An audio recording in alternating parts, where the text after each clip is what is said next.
잘 지내셨어요? 아유, 네. 너무 잘 지내셨어요. 네, 오늘 왜 이렇게 예뻐요? 우리 오늘 너무 화사한 것 같아요. 맞아요. 제일 화사하시네요. 네. 몰랐어요. 아니, 본인이 골라주신 거 아니에요, 집에서? 트로트 방송에 좀 나가야 될 것 같아요. 요즘 트롯이 유행이어서. 예수님이 오시면 되게 네네. 좀 반갑게 저를 알아보셨으면 좋겠다. 아, 예. 이런. 볼 줄 아는. 바로 알아보실 것 네. 아이, 뭐, 예수님이야 당연히 알아보실 겁니다. 그 반석을. 맞아요. 김동현 교수님의 그 재능과. 베드로처럼. 네. 반드시 알아보실 거예요. 그래서 우리가 이제 또 예수님을 알아보는 맞아요. 눈을 좀 키워야 될 것 같아서, 이번에 또 계속, 이번 또 강의를 들으면서 또 보는 눈을 좀 키우는 또 시간이 됐으면 좋겠네요. 맞아요. 저희 네. 시부모님이 88세가 다 되셨는데, 제가 85년 만에 제가 전도했잖아요. 제가 그냥 너무 깨닫기만 했는데 이분은 이제 전하셔가지고 존경합니다. 네. 와, 천하보다 귀한 한 영혼을 그죠. 네. 그래가지고, 네. 그래가지고, 너무 할 얘기가 많은지. 네. 안녕하세요. 우와. 안녕하세요. 안녕하세요. 오늘 화사합니다. 네. 진짜 화사하다. 언제나 봄입니다. 네. 세상에는 말로 전달하기 어려운 게 있거든요. 세상에는. 그래서 때때로 말 아닌 것으로만 전달될 수 있는 부분들이 있습니다. 인간의 의사소통이라는 것도 그렇죠. 언어가 가지고 있는 소통의 능력은 한 30% 정도밖에 안 된대죠. 저도 목사로서 교회에서 교인들에게 광고를 하면은 꼭 그 딴소리 하는 분들이 있어요. 그런 광고 들은 적 없다. 또 이상하게 잘못 들어. 그런 분들도 있고. 중요한 게 뭐냐면 비언어적 소통이 매우 중요한데 비언어적 소통이라는 게 어떤 거죠? 원구시하고 얘기하는데 내가 말은 똑바로 하고 있지만은 표정이 아주 어둡다든지 그러면은 저분이 나한테 무슨 기분 나쁜 게 있나? 온갖 생각을 하잖아요. 그 액면가 그대로만 받아들일 수가 없거든요. 맞습니다. 근데 내가 환한 모습으로 동준 씨를 보고 말을 건네면 그렇잖아요. 내 말의 전달력이 좀 달라지기도 하죠. 이런 것들이 있는데 정말 인생의 중요한 것들은 언어를 통해 전달되기가 매우 어렵습니다. 그래서 나에게 바랄 수 없는 꿈이지만 꿈이 있다고 한다면 살아계신 예수님과 일주일만 지내봤으면 하는 생각이 있어요. 예수님과 함께 지낸 일주일. 책 제목 같은데? 네. 뭘 보고 싶으냐면 그분이 어떤 가르침을 주셨을까 이것도 이제 관심이지만 길거리를 걸어갈 때 주님은 뭘 볼까? 어떤 모습으로 걸으셨고 뭘 보셨을까? 뭘 보셨을까? 사실은 똑같은 길을 가더라도 사람마다 보는 게 다르거든요. 어떤 사람은 이 거리 지나오는데 서점이 2군데나 있어서 이런 사람도 있고요. 서점이 어디 있어? 나 하나도 못 봤는데 이런 사람도 있어요. 음식점만 보이고. 죄송합니다. 좋은 음식점이 많더라. 그러니까 사람들은 보고 싶은 것만 보도록 그렇게 돼 있어요.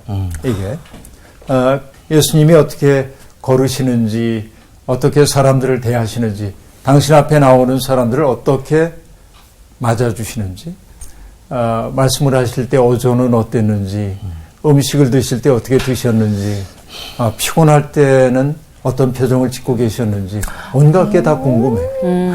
여러분 궁금하지 않아요? 궁금해요. 그게 정말 궁금해. 그렇죠? 상상해 보면 재미있는 거예요. 오늘 수업 요한복음 6강 빌립과 나다나엘. 오늘 요한복음 1장 43절부터 51절까지를 공부하겠습니다. 네. 조금 읽어주세요. 네. 이튿날 예수께서 갈릴리로 나가려 하시다가 빌립을 만나 이르시되 나를 따르라 하시니 빌립은 안드레와 베드로와 한 동네 베세다 사람이라. 빌립이 나다나엘을 찾아 이르되 모세가 율법을 기록하였고 여러 선지자가 기록한 그 일을 우리가 만났으니 요셉의 아들 나사렛 예수니라. 나다나엘이 이르되 나사렛에서 무슨 선한 것이 날 수 있느냐? 빌립이 이르되 와서 보라 하니라. 예수께서 나다나엘이 자기에게 오는 것을 보시고 그를 가리켜 이르시되 보라 이는 참으로 이스라엘 사람이라. 그 속에 간사한 것이 없도다. 나다나엘이 이르되 어떻게 나를 아시나이까? 예수께서 대답하여 이르시되 빌립이 너를 부르기 전에 내가 무화과 나무 아래에 있을 때 보았노라. 나다나엘이 대답하되 라삐여 당신은 하나님의 아들이시오. 당신은 이스라엘의 임금이로소이다. 예수께서 대답하여 이르시되 내가 너를 무화과 나무 아래에서 보았다 하므로 믿느냐 이보다 더 큰 일을 보리라.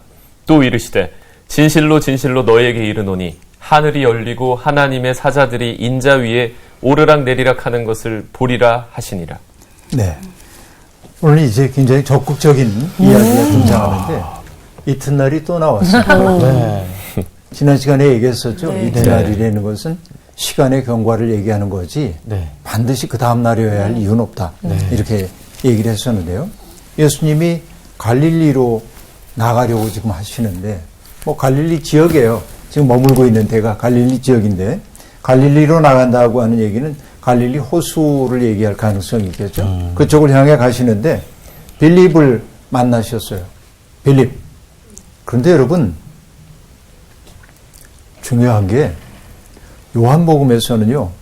공관복음에서 그렇게 중요한 인물로 취급되지 않았던 사람들이 중요해요.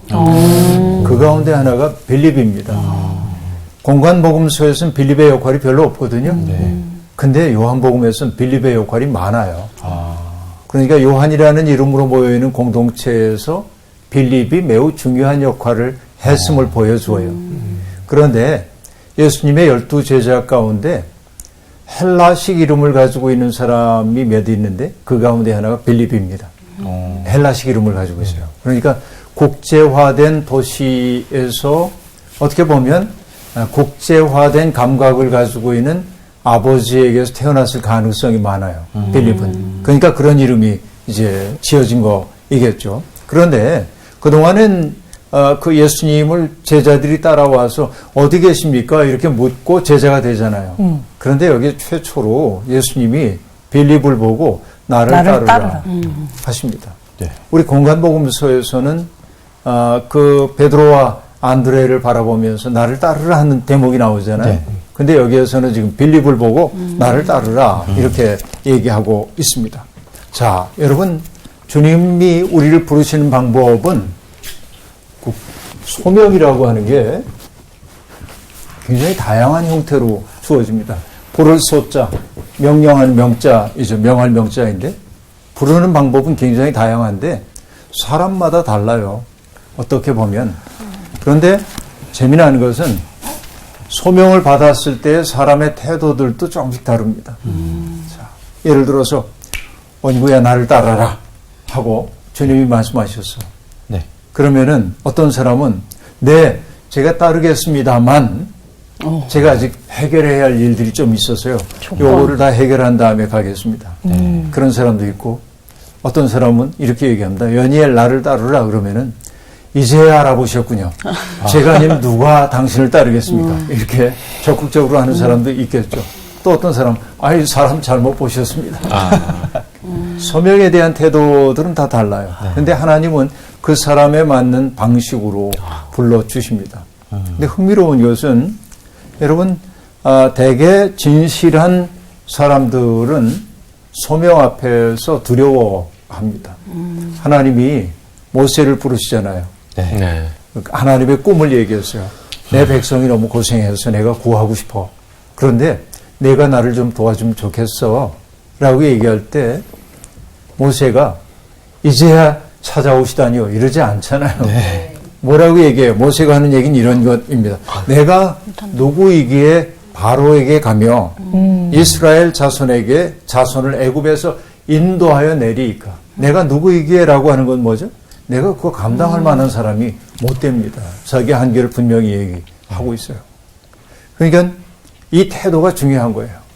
하나님이 모세에게 하는 말은 뭐냐면 너에게 말 잘하는 형이 있어. 아론도 동료도 주십니다. 그러나 무엇보다 중요한 건 뭐예요? 내가 너와 함께 있겠다 라는 말이잖아요. 이렇게 이제 부르셔요. 그런데 예레미야를 보더라도 예레미야가 소명을 받았을 때 예레미야도 덥석 잘 오셨습니다. 이렇게 안 해요. 뭐라고 말하냐면 슬프도소이다 주 여호와여 보소서 나는 아이라 말할 줄을 알지 못합니다. 나는 말주변도 없고요. 내가 할 수 있는 일이 없어요. 라고 얘기합니다. 주저 하는 거죠. 그런데 한 사람은 자기의 소명을 적극적으로 받아들이는 사람이 있습니다. 그는 누구냐면 이사야인데요. 어느 날 성전에서 기도하던 중에 예배를 드리던 중에 천상의 광경을 보는 거예요. 그러니까 하나님이 세상을 보고 염려를 하고 있는데 그걸 자기가 봤어. 입술이 부정한 자인데 거룩한 세계 본 거예요. 두려워합니다. 그러자 천사를 지켜서 하나님이 제단불 가져다가 그의 입술을 대줘요. 깨끗하게 해주셔. 그리고 하늘의 소리를 듣습니다. 누가 우리를 위해 갈고 이 세상을 깨끗하게 하기 위해 하나님이 누군가를 보내야 할 텐데 누굴 보낼까? 그때 이사야가 하는 말이 있잖아요. 내가 여기 있나이다. 나를 보내소서. 이것도 굉장히 중요한 소명이죠. 그렇죠? 하나님의 심정을 알아차렸기 때문에 내가 미력 하나만 그 일을 감당하고 싶습니다. 이런 태도라고 볼 수 있죠. 하나님이 부르시는 방식은 굉장히 많다. 이렇게 얘기할 수 있어요. 그리고 여러분, 길에서 예수님이 만났다. 이제 그렇게 얘기하잖아요. 갈릴리로 나가려 하시다가 빌립을 만나 이르시되라고 말하는데 만남이라고 하는 게 사건을 불러일으키는 거예요. 만남은. 내가 누군가를 진실되게 만났다는 것은 그와의 만남이 내게 흔적을 남기게 돼 있고 그 흔적은 내 삶에 영향을 미치도록 돼 있습니다. 그죠? 그러니까 오늘 저와 여러분들이 함께 만나는 것도 진정으로 만난다면 뭔가 변화의 사건이 벌어질 거예요. 내가 알든 알지 못하든. 그렇죠? 예수 그리스도를 만난 사람들은 누구나 다 변화되는 경험을 하게 됐습니다. 그리고 빌립에 대한 소개가 나오네요. 빌립은 안드레와 베드로와 한 동네 벳세다 사람이라 하고 말하고 있습니다. 여러분, 벳세다는 갈릴리 해안의 북쪽 마을이에요.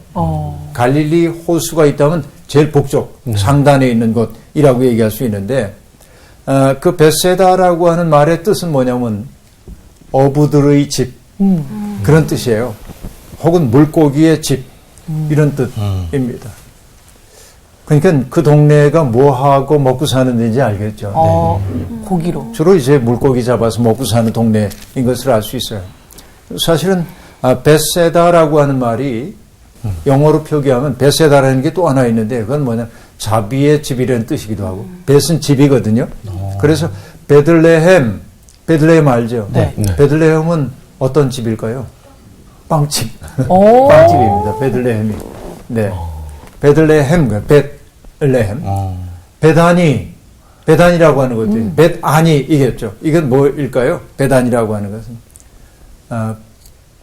비참한 집이에요. 그러니까 어려움을 겪고 있는 사람들이 사는 곳이에요. 베단이라고 하는 것은. 그러니까 여러분 뭐 병자라든지 격리되어 사는 사람들, 가난한 사람들, 그들이 살던 마을이 베단이고 그래서 예수님이 예루살렘에 가실 때면 늘 들리던 게 베단이에요. 주님의 마음이 어디에 머물고 있는지를 보여주는 대목이거든요. 이와 같은 벳세다라고 하는 곳에 이제 산다고 되어 있는데 성경에 벳세다는 매우 자주 등장합니다. 앞을 보지 못하는 사람을 치유한 것도 벳세다고요. 또 하나 매우 유명한 사건이 벌어지는데 오병이어의 기적이 벳세다에서 벌어지거든요. 그렇죠. 이 얘기는 오병이어의 기적이 그곳에서 벌어졌다는 얘기는 그곳 사람들의 삶이 곤고했음을 보여주는 거예요. 먹을 게 별로 없는, 그죠? 많은 것들을 지금 얘기를 해주고 있습니다. 그런데 놀라운 것은 뭐냐면 많은 기적이 베풀어졌음에도 불구하고 가버나움 고라신과 더불어서 불신앙으로 저주받은 도시로 주님에게 책망을 받기도 한 것이 벳세다입니다. 왜냐하면 많은 이적을 보았음에도 불구하고 마음을 열어 주님을 영접하지 않는 딱딱하게 굳어진 마을로도 얘기되어 있어요. 그러면 여러분 지난주에도 잠깐 얘기를 했는데 이 어부들의 마을인 벳세다 사람이라고 말하니 왜 하필이면 예수님의 첫 번째 제자들이 어부였을까? 자, 부르신 게 어부니까 어부죠. 이게 이제 사람들의 반응입니다. 그러네요. 그렇죠? 네. 그렇잖아요. 근데 여러분 이유가 있을 거예요. 그러게. 누가 날 불러. 근데 내가 먹고 살만하면 아이 됐어요. 저는 그냥 이거 할래요. 그럴 거 아니에요. 네. 그렇죠. 그런데 정말 이놈의 세상 좀 달라졌으면 좋겠어.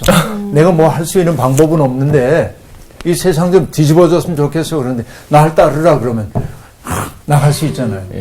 어부들의 상황이 그랬다. 그 얘기예요.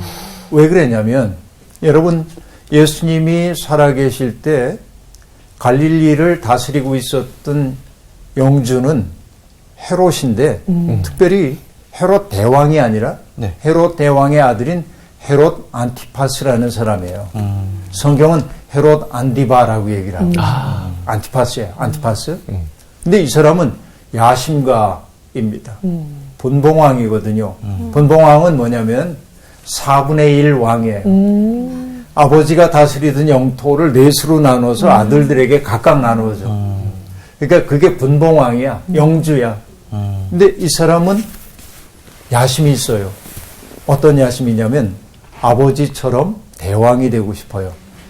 그러면 누구에게 잘 보여야 하죠? 자기의 인명권을 가지고 있는 아버지? 식민지 모국인 로마에 잘 보여야 하잖아요. 네. 로마에. 네. 그런데 헤롯 안티파스가 다스릴 때 로마 황제 이름이 뭐냐면 티베리아스예요. 티베리아스. 들어보셨나요? 티베리아스. 들어봤죠. 어디선가 들어본 것 같죠. 이 부분은 좀 폭군이에요. 그리고 나중에는 주변 사람들에 대한 의심 같은 것들이 많아서 살해당할지도 모른다고 그래가지고 섬으로 가서 별장을 지어놓고 살아요. 근데 그 섬 이름이 카프리 섬인데 굉장히 유명한 섬인데 관광지로 유명한. 지금도 가면은 그 황제가 살았던 집이 있거든요. 카프리 섬에. 그런데 이제 이분이 왕이 된 거에 다스린 게 언제냐면 주후 14년부터 37년까지 다스립니다. 그러니까 20몇 년이 되죠. 그러니까 예수 그리스도께서 어쨌든 성인의식을 끝마치고 세상 떠날 때까지 온전히 그의 치하에 있었다고 볼 수 있어요. 자, 14년의 왕이 됐다고 얘기했죠. 황제가. 네. 그런데 이 헤롯 안티파스가 티베리아스 임금에게 잘 보이고 싶어요. 그래서 뭘 하냐면 티베리아스 임금의 이름을 딴 도시 하나를 갈릴리 호수 옆에 만듭니다. 그 도시의 이름이 티베리아스예요. 거의 똑같죠. 네. 이름이. 모음만 달라져요. 그래서 그 도시가 있는 티베리아스라고 하는 도시가 있는 앞에 바다를 뭐라고 하냐면 디베리아 그래. 갈릴리 호수 전체를 일컫는 게 아니라 디베리아는 바로 그 도시가 있는 앞에 바다를 얘기하는 것인데, 근데 여러분 이제 이렇게 이제 도시 하나 건설하는데 돈이 꽤 들거려. 10,000원도 더 들거려. 상당히 돈이 들잖아요. 네. 기반 시설도 해야 되고 건물도 지어야 하고 공공 건물도 지어야 하고 뭐 많은 돈이 들 겁니다. 그 돈이 헤롯 안티파스 자기 주머니에서 나왔을까요? 그럴 리가 없죠. 네. 사람들의 것을 쥐어짰을 거예요. 특별히 갈릴리에서 물고기를 잡으며 살던 사람들이 어려움을 겪어요. 왜냐하면 이전에는 많이 잡으면 일부만 세금으로 내면 됩니다. 그런데 잡힌 물고기와 관계없이 배의 크기와 그물의 크기에 따라서 많이 잡든 잡지 못하든 세금을 내야 되는 거예요. 가혹한 세금을. 그러니까 정말 어려워, 갈릴리의 어부들의 삶이라는 게. 게다가 내가 물고기를 많이 잡았어요. 그러면 어시장에 가가지고 경매해서 비싸게 팔면 나 좀 좋잖아요. 그런데 헤롯 안티파스는 돈이 필요하니까 무역을 하고 싶어 했고요. 그 무역하는데 중요한 것 가운데 하나가 뭐냐. 갈릴리에서 잡아 올린 물고기를 상하잖아요, 금방. 이거 뭐 해요? 염장 처리를 해가지고 수출을 하는 거예요. 그러니까 내가 잡아 올린 물고기를 아주 값싸게 헤롯이 만든 염장 공장에 넘겨야 되는 거예요. 그러니까 갈릴리 어부들의 삶이 너무 어려워졌습니다. 대박. 그러니까 갈릴리 어부들이 뭐냐면 어떤 사람들은 도저히 못 견디겠다. 그래서 자기 배에다 구멍을 뚫어가지고 호수에 수장시키기도 해요. 이게 그 당시에 어려움이에요, 어부들이. 와. 몰랐네. 그러니까 그런 어려움 속에 있으니까 이놈의 세상 달라져야 돼 하는 생각이 있었겠잖아요. 네. 그때 예수님이 따르라 그러니까 오케이 그러고 따라온 거예요. 이게 사회 경제적으로 보면 그런 배경이 있다. 이걸 알면 기가 막힌 거죠. 그렇게 이제 우리들이 봐야 합니다. 어쨌든 빌립이 주님이 나를 따르라 했을 때 따른 것 같아요. 그죠? 그리고 빌립도 여러분 지난 시간에 우리가 했던 얘기 기억나죠? 안드레가 베드로에게 가서 우리가 메시아 만났어요 하고 말하잖아요. 그걸 제가 뭐라고 얘기했죠? 영혼에 불이 붙었어. 그 뜨거움을 전하지 않을 수가 없었잖아요. 빌립도 똑같습니다. 그래서 누굴 찾아가냐면 나다나엘이라는 사람을 나다나엘. 찾아가요. 나다나엘의 이름의 뜻은 gift of God, 그래서 하나님의 선물. 이런 뜻이야. 나다나엘이 하나님의 선물이라는 뜻입니다. 근데 나다나엘은 요한복음엔 등장하는데요. 공관복음에서는 나다나엘 대신 다른 이름으로 나와요. 누굴까요? 바돌로메입니다. 바돌로메. 바돌로메 기억나시죠? 바돌로메라는 이름으로 등장을 하거든요. 여하튼 이 빌립이 나다나엘을 찾아가서 말합니다. 모세가 율법에 이미 기록하였고 여러 선지자가 기록한 그이 우리가 앞에서 봤잖아요. 네. 세례자 요한에게 당신이 그분입니까? 하고 물었을 때 그분이 누군지 다 안다고 그랬죠. 이스라엘 사람들은. 그런데 여기 지금 빌립이 얘기해요. 그분을 우리가 만났다는 거죠. 그분을 우리가 만났으니 요셉의 아들 나사렛 예수니라 라고 얘기하고 있습니다. 자, 요셉의 아들 나사렛 예수, 아버지의 이름을 등장시키는 게 참 낯설고요. 여기에 늘 나오긴 하지만 요셉의 이름을 여기에 등장한다는 게 재밌고, 그 다음에 나사렛 예수라고 말하고 있는데, 나사렛은 아주 갈릴리의 공벽한 시골 동네입니다. 인구가 그렇게 많지 않은 아주 공벽진 곳이라고 얘기할 수 있습니다. 그러니까 어떻게 보면 위대한 사람이 태어나는 곳은 굉장한 장소가 있을 것 같은 느낌이 드는데 여기에 의도적으로 요셉의 아들 나사렛 예수라고 얘기해서 사람들에게 눈에 띌 만한 장소가 아닌 장소가 언급되고 있어요. 그러자 여러분 나다나엘이 하는 대답이 등장하는데 나사렛에서 무슨 선한 것이 날 수 있느냐. 그렇죠? 나사렛을 무시하고 있어요. 자기도 갈릴리 출신이면서. 그런데 여러분 이게 재미나는 건데요. 혹시 미켈란젤로가 그렸던 최후의 심판이라는 그림을 보신 적이 있나요? 네. 네. 시스티나 성당의 천장에는 천지창조가 그려져 있고 벽면에는 최후의 심판이 그려져 있는데 거기에 예수님이 이렇게 서 계신데 그 밑에 서 있는 사람이 발치해서 알 수 없는 눈길로 주님을 바라보고 있는 사람이 하나 있어요. 근데 가만히 보면 그의 한 손에 뭐가 들려 있어요. 그게 뭐냐면 살 가죽이에요. 전설에 의하면 바돌로메는 살같이 벗겨지는 처형을 당했다고 해요. 그러니까 그걸 그린 거죠. 살같이 벗겨져 있고요. 그리고 한 손에 칼을 들고 있는데 그 칼로 살같이 벗겨졌음을 나타내요. 그러니까 여기에 지금 나다나엘이 약간 냉소적으로 말하잖아요. 나사렛에서 무슨 선한 것이 나오겠어? 하고 말해요. 그런데 주님을 따라가면서 결국은 그의 삶은 살같이 벗겨지는 순교의 자리에까지 나아가는 거지. 와. 이 변화가 대단하죠. 그런데 한 가지 비밀이 있는데요. 어떤 비밀이냐면 그 바돌로메가 이제 살까지 벗겨졌다고 했죠. 네. 그리고 칼을 들고 있다고 그랬어요. 네. 벗겨진 이 살가죽의 얼굴을 미켈란젤로는 누구 얼굴로 그렸냐면 자기 얼굴을 거기다 그랬어요. 미켈란젤로의 얼굴입니다. 미켈란젤로의 마음이지. 나중에 한번 여러분 유심히 우와. 한번 보셔요. 조심히 봐야겠어. 살가죽 벗겨들고 있는 존재가 바로 바돌로메이고 그리고 그 얼굴이 미켈란젤로구나. 이걸 여러분 봐도 좋을 것 같아요. 근데 나다나엘은 자기도 갈릴리 사람이면서 나사렛에서 선한 것이 나올 수 없다고 생각을 하고 있습니다. 지역에 대한 일종의 편견이죠. 그렇죠. 사실은 우리들도 이런 경우가 아주 많이 있습니다. 다른 사람들이 우리에게 부과한 이미지에 따라서 나를 파악하기도 해요. 그래서 여러분, 일본 사람들이 했던 나쁜 일 가운데 하나가 식민지 시절에 조선 사람들은 성정이 어떻다, 뭐 이렇게 이제 규정하잖아요.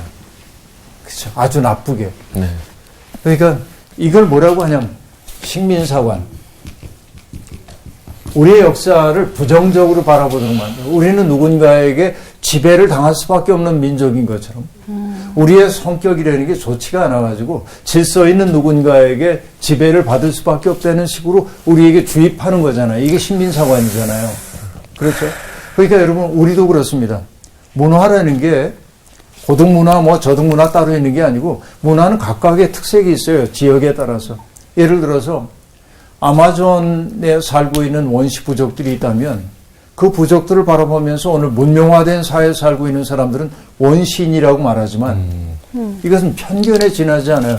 그분들은 자기의 문화를 지키며 살고 있는 것이죠. 그냥 행복해요. 근데 여기에 사람들이 가가지고 뭐라고 말하냐면 그건 행복한 삶이 아니야. 그렇게 사는 게 인간이 아니야. 문명화돼야 돼 하고 얘기할 때 그들이 행복해지냐면 아니에요. 어떻게 보면. 오히려 돈이 들어가서 부족들이 망가지고 전통이 망가지고 불행해지는 사람들이 너무 많잖아요. 그러니까 여러분, 언제나 사람들은 남들이 규정해준 그 규정을 따라서 나를 바라보는 습성이 있어요. 그래서 여러분, 에드워드 사이드라고 하는 분이 오리엔탈리즘이라는 책으로 썼는데 서양 사람들의 눈으로 나를 보는 거예요. 그러니까 여기 지금 나다나엘이라고 하는 사람도 똑같은 거예요. 사람들이 늘 해왔던 얘기. 그 군벽진 동네에서 뭐가 나오겠어? 그 말이 기분이 나빴는데도 불구하고 나도 모르는 사이에 그 얘기하고 있는 거예요. 그렇죠. 이게 이제 굉장히 슬픈 일이라고 볼 수 있는데요. 어쨌든 빌립은 나다나엘의 그런 그 반응에 놀라지 않습니다. 그래서 뭐라고 하냐면, 여러분 거기 뭐라고 얘기했어요? 빌립이 뭐라고 얘기해요? 와서 보라. 와서 보라 하고 얘기합니다. 누가 했던 얘기인데? 예수님이 하셨던 말이에요. 그 똑같은 말을 지금 하고 있습니다. 잘 배웠네. 말로 설명할 수 없는 뭐가 예수님에게 있는 거죠. 어떻게 번역하는 게 적절한지는 모르겠는데 ineffable이라는 단어가 있는데 뭐라고 말로 형용할 수가 없어. ineffable한 상황이 있는 거예요. 그러니까 그가 할 수 있는 일은 뭐냐? 말로 할 수 없으니까 와서 보라. 이거예요. 예수 그리스도를 만나면 내가 알게 될 거야. 그런데 예수님이 말씀하십니다. 나타나엘이 자기에게 오는 것을 보시고 그를 가리켜 이르시되 보라, 이는 참으로 이스라엘 사람이라 그 속에 간사한 것이 없도다 라고 말합니다. 자, 나타나엘이 오는 것을 보셨어. 그리고 그를 가리켜 이르시되 보라 그래요. 보시고 보라라고 얘기해요. 이게 호라오라고 하는 단어인데, 호라오라는 단어인데, 이건 뭐냐면 눈으로 보다, 마음으로 감지하다, 경험을 통해 알다. 이런 뜻입니다. 그러니까 예수님이 나다나엘이 자기에게 오는 것을 본다고 얘기할 때, 아, 제가 오는구나. 이렇게 봤다는 얘기가 아니고 그 존재를 꿰뚫어 보는 거예요. 그 사람 속에 있는 마음의 열망, 그리고 그 사람이 뭐 때문에 냉소적 지식인이 되었는지 이게 확 느껴지는 거예요. 이게 이제 봄이에요. 바라봐요. 그리고 예수님은 뭐라고 말하냐면 보라라고 얘기를 하고 있어요. 그렇죠? 반복적으로 이 단어가 나타납니다. 신앙이란 내 눈에 보이지 않는 것을 꿰뚫어 보는 것이거든요. 근데 예수님이 이 나타나엘을 보고 얘기하십니다. 이는 참으로 이스라엘 사람이라 하고 말하고 있습니다. 자, 참 이스라엘 사람이래요. 가짜 이스라엘 사람도 있나요? 자, 참 이스라엘 사람이란 말은 왜 참이란 말이 등장했냐면 이스라엘은 원래 누구의 이름이었어요? 야곱. 야곱의 이름이잖아요. 야복강에서 기도하다가 하나님의 천사와 씨름을 하고 새 이름을 얻잖아요. 내 이름은 지금까지 야곱이었는데 이제는 이스라엘이라고 하여라. 맞아. 야곱은 어떤 뜻이죠? 발목 잡는 자입니다. 네. 속이는 자입니다. 거짓이 있어요. 그러니까 이스라엘은 이 말 속에 이미 이게 들어가 있어. 참. 그런데 여긴 밝혀 쓴 거죠. 그러니까 지금 야곱을 떠올렸어요. 그죠? 야곱 얘기. 그러네. 자, 왜 그런지 조금 이따 보게 될 거예요. 이 사람 속에 간사한 것이 없다라고 얘기합니다. 사특한 꾀, 속임수. 그러니까 이 사람은 맑은 사람이에요. 예수님은 다 꿰뚫어 본 거예요. 마치 시몬을 보았을 때 반석을 보아냈던 것처럼. 그 사람이 비록 냉소적으로 보이는지 몰라도 그 사람 속에는 간사하지 않은가. 남을 속여 먹으려는 그런 꽤 바른 태도가 없는 것을 주님은 딱 읽어낸 거예요. 그리고 그것을 지금 얘기하는 거예요. 이 사람은 참 이스라엘 사람이다. 이 속에 간사한 것이 없다라고 얘기합니다. 여러분, 누군가가 나를 이렇게 인정해 주면요. 그렇게 사는 거예요. 사람이. 호명행위가 중요해요. 누군가가 나의 이름에 맞는, 나의 향기와 색깔에 맞는 이름을 불러줬으면 좋겠다고. 김춘수의 꽃에 나오는 얘기거든요. 그렇죠? 그래서 중요한 것은 내 속에는 부정적인 것도 있어요. 근데 그걸 보면서 네가 그렇지, 누가 그러면 난 그런 사람 돼요. 자녀 교육할 때도 똑같아. 그게 중요한 게 뭐냐. 그 사람 속에 있는 아름다운 것들을 보아내고 그것을 호명하는 것은 그들 속에 잠재되어 있던 가능성을 발현시키는 일이라고 볼 수 있어요. 그러니까 예수님의 이 호명행위가 매우 중요하다 이렇게 볼 수 있습니다. 그때 나타나엘이 얘기합니다. 어떻게 나를 아시나이까? 우리가 만난 적도 없는데 어떻게 나를 아세요? 이렇게 얘기합니다. 왜냐하면 예수님은 이미 그가 오는 것을 보셨다고 얘기했잖아요. 그 보면 눈으로, 시력으로 봤다는 얘기가 아니고 마음의 눈으로 보니까 이 사람이 어떤 존재인지가 보였거든요. 근데 궁금해요. 나타나엘은 자기가 꽤 뚫린 것 같은 느낌이 들거든요. 어떻게 나를 아셨습니까? 여러분, 요한복음 2장에 우리가 나중에 또 보겠습니다만 이런 구절이 나옵니다. 또 사람에 대하여 누구의 증언도 받으실 필요가 없었나니 이는 그가 친히 사람의 속에 있는 것을 아셨음이니라 하고 말합니다. 사람 보는 순간 보이는 거예요.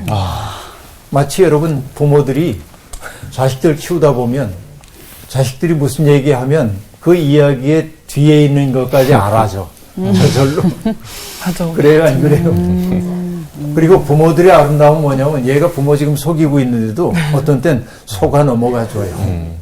사랑하기 때문에. 그렇잖아요? 예수님은 그렇게 이제 알아차린 거예요. 자, 그러자 예수님이 대답하십니다. 빌립이 너를 부르기 전에 내가 무화과 나무 아래에 있을 때 보았노라 하고 말합니다.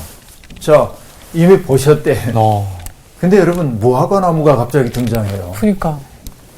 무화과 나무는 흔히 유대인 서민들이 조용히 기도하거나 묵상하는 장소로 쓰여요.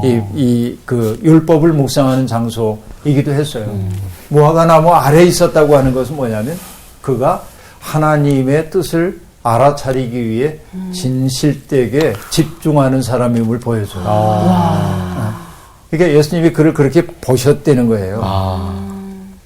그러자 나타나엘이 얘기합니다. 라비여, 당신은 하나님의 아들이시오. 당신은 이스라엘의 임금이로소이다 라고 말합니다. 하나님의 아들, 이 표현이 또 등장합니다. 세례자 요한이 하나님의 어린 양이라고 얘기했던 거하고 통하죠. 네. 그리고 이스라엘의 임금이라고 말하고 있는데 이 말은 뭐냐면 기름 부음을 받은 자, 메시아라고 하는 뜻이겠죠. 도대체 냉소주의자였던 나타나엘의 속에서 어떤 사건이 벌어진 걸까요? 그러게요. 이때 이렇게 얘기합니다. 예수님이 대답합니다. 내가 너를 무화과 나무 아래에서 보았다 함으로 믿느냐? 이보다 더 큰 일을 보리라 라고 말합니다. 더 큰 일. 이건 여러분도 아는 헬라어인데요. 메가 스터디 뭐 이러면 메가 그럼 네. 뭔지 알잖아요. 메가급. 메가 처치, 메가 뭐 이렇게 메가 크다. 커피. 메가세. 내가 더 큰 일을 보게 될 거야. 그런데 여기 메가시라고 한 단어는 크다는 뜻도 있지만 덕스럽다, 놀랍다 그런 뜻도 있어요. 내가 놀라운 일을 앞으로 보게 될 거다라는 얘기입니다. 자, 무화과 나무 아래서 보았다 함으로 믿느냐? 이보다 더 큰 일을 보리라 라고 얘기합니다. 보았다와 보리라. 그래서 여러분 신앙이라는 게 봄임을 알 수 있어요. 여러분 우리가 계절의 봄, 왜 봄인 줄 아세요? 볼 게 많아서 봄입니다. 하려고 했는데. 갑자기 확 들어왔어. 설마 그걸 말하려고 까 네. 보다에서 나온 말이거든요. 정말 진짜. 그러니까 어쨌든 봄이라는 건 볼 게 많아요. 근데 우리는 눈이 있어도 보지 못합니다. 마땅히 보아야 할 걸 보지 못합니다. 그렇죠. 이게 어리석음입니다. 종종 인용하는 시이긴 합니다만 구상 선생님의 시 가운데 그런 거 있거든요. 내 눈에 띄었던 무명의 백태가 벗겨지는 순간 만유일체가 말씀임을 깨닫습니다. 하고 말한단 말이에요. 이게 벗겨져야 보이는 거야. 시력이 좋다고 볼 수 있는 게 아니라 하는 얘기죠. 근데 여기에 지금 주님이 나누는 대화 가운데 보다라는 단어가 거듭거듭 나오잖아요. 네. 그 얘기는 뭐예요? 보아야 할 것을 우리가 보지 못한다는 뜻이겠죠. 그리고 이렇게 얘기합니다. 진실로 진실로 너희에게 이르노니 하늘이 열리고 하나님의 사자들이 인자 위에 오르락 내리락 하는 것을 보리라 하십니다. 여러분 진실로 진실로라고 하는 말은 여러분도 아는 단어인데요. 어떤 단어냐면 아멘, 아멘입니다. 그 단어가 진실로 진실로로 번역이 되어 있습니다. 아멘, 아멘이에요. 이렇게 예언자들이 하나님의 말씀 전한 다음에 그 말씀의 출처가 하나님임을 나타내고 그 일이 반드시 이루어질 것임을 나타낼 때 아멘이라는 말을 썼는데 예수님이 아멘. 지금 아멘, 아멘 하고 하신 말씀이 뭐냐면 하늘이 열리는 걸 네가 볼 거고 하나님의 사자가 인자 위에 오르락 내리락 하는 것을 볼 거야. 그런데 여러분 야곱이 베델에서 잠들었을 때 뭘 보냐면 이게 사다리가 아니고 돌 계단입니다. 계단, 층계. 천사들이 오르락 내리락 하는 걸 봤다고 그러잖아요. 창세기에 보면. 네. 바로 이 사건을 지금 떠올려요.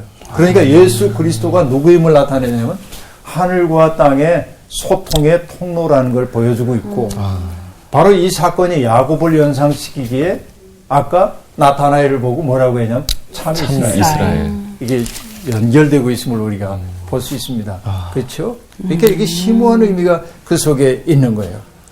그리고 인자란 내 짐승을 심판하고 하나님의 권세와 영광과 나라를 받으시는 존재를 나타내는 게 다니엘서 7장에 등장하는 인자에 대한 이야기인데 그러니까 예수 그리스도가 하나님 나라의 전권을 쥔 존재로 세상에 우뚝 드러나는 그날을 내가 친히 보게 될 거다라고 말합니다. 보았고 볼 것이다. 여러분 우리도 지금 주님을 보았고 또 볼 것입니다. 그죠? 이 속에 우리들이 있습니다. 부름을 받은 사람 많습니다. 나를 따르라 할 때 두말 없이 따라갔던 제자들 그리고 설명할 수는 없으나 가슴에 뜨거움이 있어서 누군가에게 가서 와서 보라고 말할 수밖에 없었던 그들은 지금 보았던 큰 일도 보겠지만 더 큰 일을 보게 될 거다. 우리의 믿음이 더 큰 일을 보는 경외와 기쁨의 나날이 되면 좋겠어요. 오늘 수업 여기서 마치겠습니다. 고맙습니다. 감사합니다.